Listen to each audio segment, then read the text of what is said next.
The kingdom of Anyocha was popular for its peace and unity. They had a very good king who made sure his people were in good health and that there was enough food for his people. So when the king fell ill, his people were deeply affected. They prayed constantly for their king to get better. The elders of the kingdom came together and decided that it was time for the prince to get married, just in case something was to happen to the king. The chief priest of the kingdom was consulted and was asked to talk to the gods in order to find out who would be the next princess and queen of Anyocha kingdom. The chief priest went to his shrine to consult the gods. After 3 days of consultation, he returned to inform the elders who the gods had chosen. The elders came together eagerly, and those with daughters desperately prayed and wished for their daughters to be chosen. The chief priest then went ahead to inform them that the Ono's youngest daughter had been chosen to be the next princess. The Ono became very happy.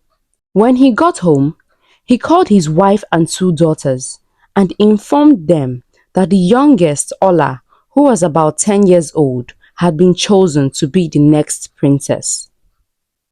Adamma, the eldest, was heartbroken. She had always dreamt of becoming the princess. Ola felt bad for her sister. They both had talked about Adamma becoming the next princess, without knowing that the gods had other plans. Immediately it was made known to the people that Adamma would be the next princess. They started treating her with love and respect. Adamma became extremely jealous. She watched her sister get all the respect and love she craved. Ola could feel her sister's anger and pain. She tried her best to make her sister happy, but all to no avail.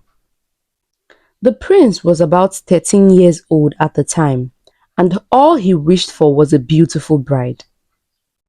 When he was asked by the elders why he wanted a beautiful bride for a wife, he answered saying that he wanted a woman he would be happy to see every day he woke up. A date was fixed for their marriage, which would take place at the palace. Adamma was asked to prepare her younger sister Ola for her introduction. While busy ironing Ola's clothes, Ola walked in to talk to Ada. Ada's anger and hatred grew. She could not stand the sight of Ola. She then quickly thought of an evil plan and a way to get rid of Ola. She smiled cunningly at Ola and pretended to hug her happily. She made Ola sleep. Immediately Ola fell to the ground.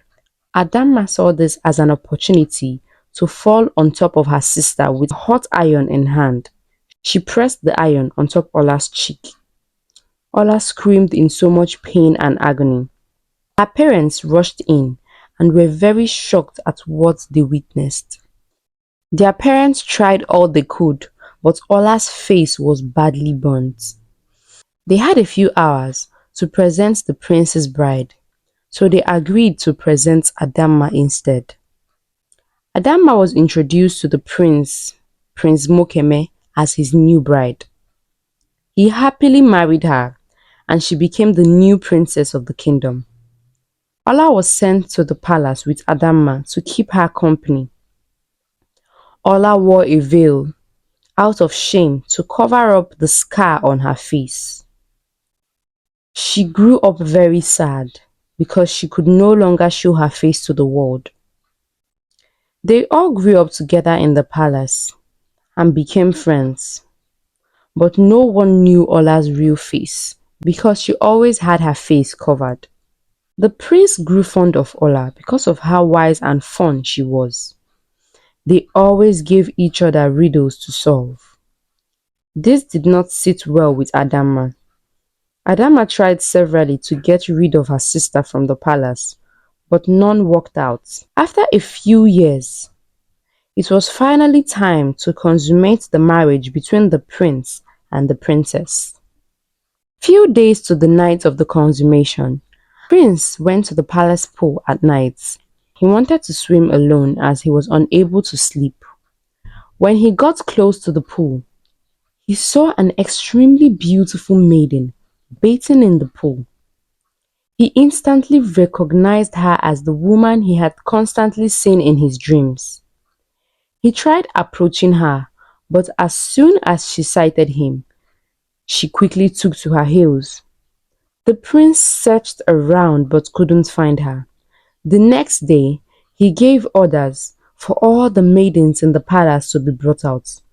He looked and searched through all of them but couldn't find the maiden he had met at night. His heart was troubled, and he refused to consummate his marriage until he had found her. The princess became very angry and filled with rage. She knew quite well that the queen liked her as a person but was not in love with her.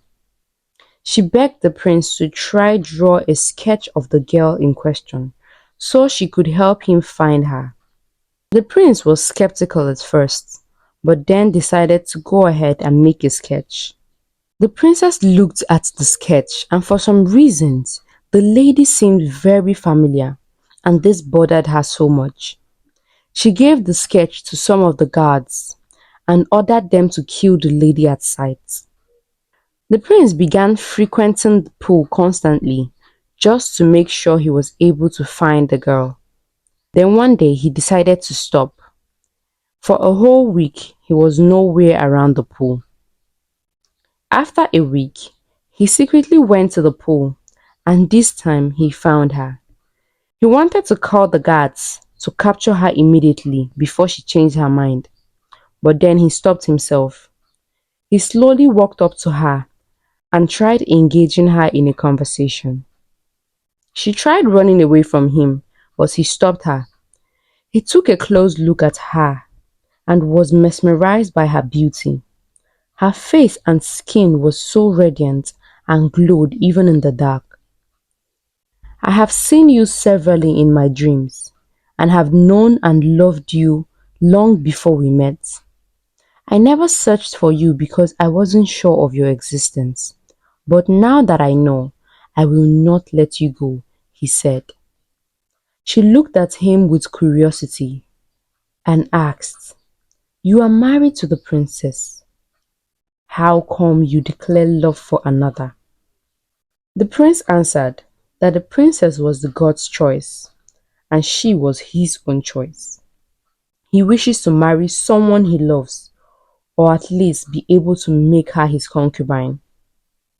She told him that if he successfully finds out her real identity, she would agree to marry him or at least become his concubine.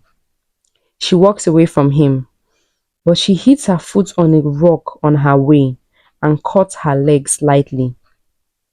This made the prince very happy as he had found a way to find her. The next day, he ordered that his men check every lady in the land and bring anyone with a cut on their right foot. They searched for days and gathered every lady with a cut on her right foot. He checked, but none of them was the lady he sought. One evening, the prince was sitting with the princess and Ola, having a chat. He told them he had concluded that the lady isn't human and must be a spirit, and therefore he had stopped his search. The princess, out of excitement, asked Ola to go bring palm wine for them to celebrate. Ola stood up to go, and the prince noticed that she walked like she had an injury on her right foot. He quickly stood up and stopped her. He ordered his guards to check her leg for a cut. On her right foot, they checked and confirmed that she had a cut on her foot. He ordered her to remove her veil, but she refused. The princess tried her possible best to stop the prince from removing the veil from her sister's face. "She has a very disgusting injury on her face, and trust me, you do not want to witness it," the princess said to the prince. The prince ignored her and removed Ola's veil. They were shocked to see that Ola had no injury on her face and was completely healed.